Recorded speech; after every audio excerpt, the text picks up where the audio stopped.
kung halimbawa marami magka-interest pa dito, marami naman ditong bakante. Opo, meron Ha? naman. Marami naman. Marami naman bakante. Ayan. So, hindi naman tayo nagdarasal na ano sa lahat lahat naman tayo dito papunta, no. So, yun ngang iba, 'di ba, na kumukuha na ng mga ano nila, mga insurance sa anong tawag nun, yung mga malalaking insurance company. So, ganoon na rin 'yun, no. So, hindi ibig sabihin na pinagdarasal natin na ganoon ang mangyayari. Lahat tayo dapat pinaghahandaan itong ganito mga idol. So ulitin ko, dito sa Manila Memorial ang presyohan ngayon 2026, sabi ni Ate Edna, Gina, Edna naman. Sabi ni Ate Gina ay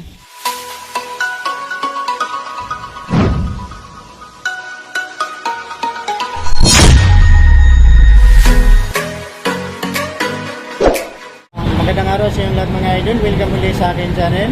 So ayan, kumusta kayong lahat? At pasensya na, medyo matagal tayo hindi nakapag-upload ng ating bagong video gawa ng busy tayo, no? Busy ako sa pagtutok ng pinagawa nga namin na karagdagan na floor doon sa ating tahanan, no? So pasensya na talaga kayo at napakadalang natin na makapag-upload ngayon ng ating bagong video. So siya nga pala, nandito tayo ngayon sa may SM Bigutan, dito sa may bagong building ng SM Bigutan. At hinihintay namin, no, may mga kasama ko, nandun sila, yan. So hinihintay namin yung isa sa aming mga kapatid na galing ng Rizal. At may dala sila yung may dala ng sasakyan.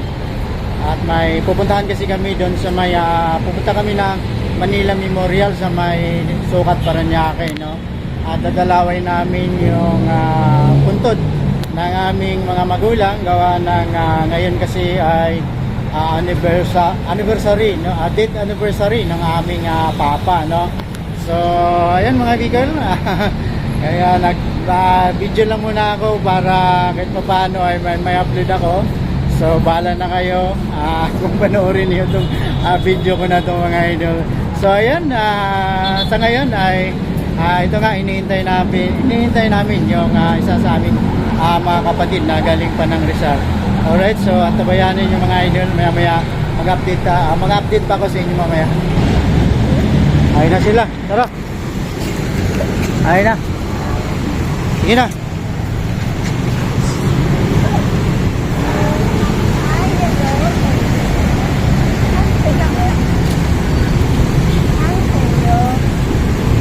So ito na yung mga idol, yung hinihintay natin.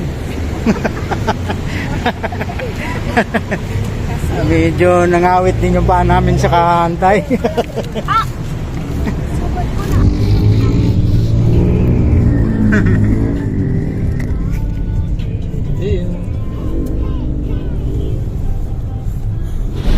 So yan, ang bilis lang ng biyahe namin mga idol. Nakarating kami agad sa Manila Memorial. At syempre dumaan muna kami sa bintahan ng mga bulaklak para bumili ng bulaklak bago kami tumuloy doon sa loob ng Manila Memorial. Ay, nakalimutan na lang pala namin.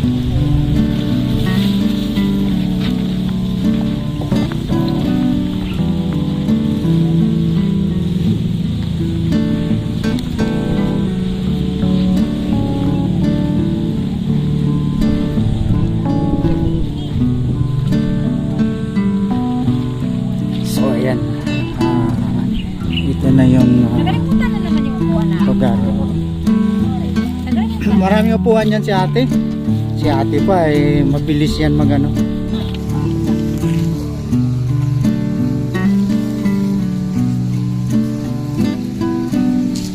Ayun, panda. Bigay mo sa bahay. Sarap dito, no? Hindi na ganun kainit. Dahil medyo palupog na yung araw. Walang nagbanggit. Alas 4:40 na ng hapon. So hindi na ganun ka-init. At medyo mahangin-hangin din. Ang daming puno dito sa loob ng Manila Memorial. So ayan. kandila. Ay.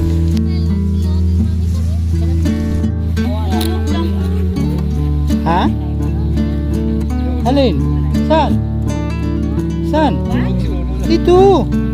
Dito si Lolo. Oh. Dito si Lolo. Oh. Tulog daw. Tulog daw si Lolo.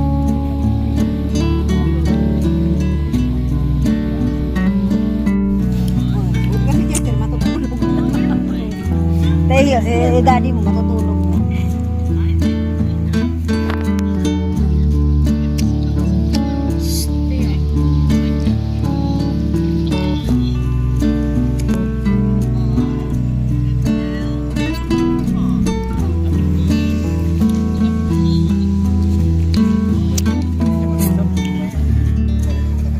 Alas 5:30 na. At maya-maya ay uuwi na rin kami. So, tanungin natin yung isa sa mga caretaker dito sa loob ng Manila Memorial kung magkano na ang presyuhan ng lupa ngayon dito sa loob ng Manila Memorial. Baka may ideya siya at may share ko rin sa inyo mga idol, lalo na sa makapanood ng video natin na to. Mabigyan ko rin kayo ng ideya kung magkano na nga ba ang presyuhan ngayon sa lupa dito sa loob ng Manila Memorial. Okay, ito. Tanungin natin sa Ate Gina. Siya yung caretaker kasi dito sa puntod ng aming magulang, no? So, ayan. Teka lang ha. Lapitan natin siya. So, ngayon mga idol, gaya ng sinabi ko nga kanina, subukan nating tanungin si Ate Gina.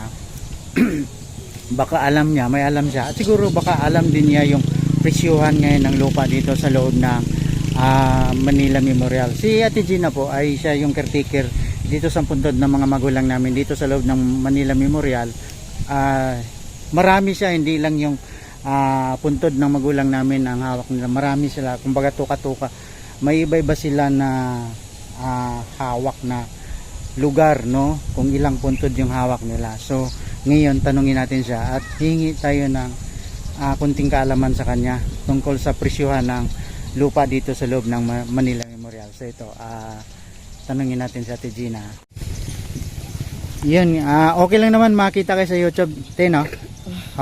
Lalabas ka dito sa YouTube. Wag ka maya, wag ka tumawa. May kunti lang kung katanungan. May alam ka ba o alam mo ba yung presyuhan ngayon ng lupa ngayon dito sa loob ng Manila Memorial? Ilang mga lunlat, ganyan, 250 pinakamababa. Pinakamababa. Ibig sabihin nung pinakamababa, gaano po yun kalaki? Gaano siya kalaki? Ganito. Lunlat. Anong tawag niyan? Lunlat. Don? Lunlat. Lonlat. Lonlat. So ganyan lang po, parang single ano lang siya. Single Single lot lang siya. So yan,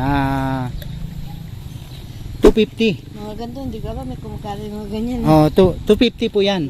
Pero Yan, mababa. yun ang pinakamababa. So yung alam mo na pinakamataas, Mga ganyan. so mga ganito na malalaking ano, parang 16 lot. anong tawag yan? 16 lot. Ito 8 lot. 16 lot, may 8 lot. So ano, pag sinabing 16 lot, ano yan? Ano po? Pang 16 na tao pwede? Na may lagay? Hindi, dalawa dito sa sa medyo tapos dyan sa Batidama, ganyan. 16. Bakit siya tinatawag na 16 lot? Bali, apat dito, dalawa dito, apat doon sa kabila, tapos dalawa sa nicho, dalawa ulit sa kabila. Okay. So kayo tawag niya 16 lot. Tapos yun doon banda naman ay 8 lot. Ano naman yun, tag-isa sa kabilang side, tapos sa nicho, dalawa, tapos apat doon sa unahan. Okay. Pero hindi mo na alam yung presyuhan yan. Hindi ko alam masyadong So yung ang alam mo lang, ang pinakamababa dito sa Lunlat na ito mga idol, ito tinuturo ko na yan. Yan, pangisahang pangisahang tao ay nagkahalaga siya ng 250,000, no? 250,000. So pinakamababa na ngayon yan, ngayon 2026 dito sa Manila Memorial. At yun nga, ang base ni ate, ang alam lang ni ate, ang presyo ngayon ng loan lot, itong pangsinggilan ay nasa 250. So kung magpapalibing ka pa, yung magpapahukay, ay hindi pa kasama yon, nasa 100 ba? Nasa 100k yung bayad pagpapahukay ng Libing yun, no? kung may magpapalibing kayo ng halimbawa, ganun mga idol. So ganun ang presyohan dito. Sana itong video ko makatulong sa mga, pero siya nga pala kung halimbawa marami magka-interest pa dito, marami naman ditong bakante. Opo, meron Ha? yan. Marami naman. Marami naman bakante. Ayan. So, hindi naman tayo nagdarasal na sa lahat naman tayo dito papunta, no. So, yun nga iba, di ba, kumukuha na ng mga nila, mga insurance sa anong tawag nun, yung mga malalaking insurance company. So, ganun na rin yun, no. So, hindi ibig sabihin na pinagdarasal natin na ganun ang mangyayari. Lahat tayo dapat pinaghahandaan itong ganito mga idol. So ulitin ko, dito sa Manila Memorial ang presyohan ngayon 2026, sabi ni ate Edna, Gina, Edna naman. Sabi ni ate Gina ay ang presyohan ng loan lot, yung pangsinggilan ay 250. So, yung pangmalakihan, hindi mo na alam, te. Yung pangmalakihan, 16 lot, 8. Ay, ate ko. Ate, Alright, so yun mga idol, tuloy natin. Naputol kasi dumating yung ate ni Ate Gina. Tinanong sana namin baka may alam nga sa presyohan para maibigay ko rin sana sa inyo yung lahat ng presyo. Kasi mayroong tinatawag na 16 lot, yung pangmalakihan, gaya niyan. Mga idol yan, yan yung mga yan nyo. So pangmalaki yan, parang pang pamilya, pero hindi na nila alam yung yun, ahinti daw talaga nakakaalam. So yun, at least napagbigay ko sa inyo yung pangsinggilan, yung loan lot na tinatawag ay 250,000. So plus hukay na, ang hukay daw ngayon ay nasa 100k, yung ganun. So kailangan magandaan tayo ng ganun kalaking pera idol para dito makabili tayo dito sa loob ng Manila Memorial. Maganda dito talaga, kasi privado. Nandito, sa mga hindi nakakaalam, nandito nakalibing si dating President Corazon Cuangco Aquino, no, at saka si President Noynoy dito rin nakalibing, no. Ayan, so sana itong video ko makatulong sa inyo, makatulong ng konti sa inyo ng mga naghahanap o gustong malaman yung mga presyuhan ngayon dito sa loob ng Manila Memorial, no. Ayan lang. So maraming salamat, ate. Ayan, sa ate Edna.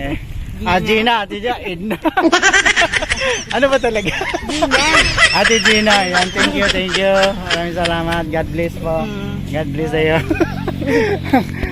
Alright, so hanggang dito na lang tong vlog natin ngayon, at maraming salamat sa inyong panonood. Sana ay pagpalain kayo lagi ni Lord, no?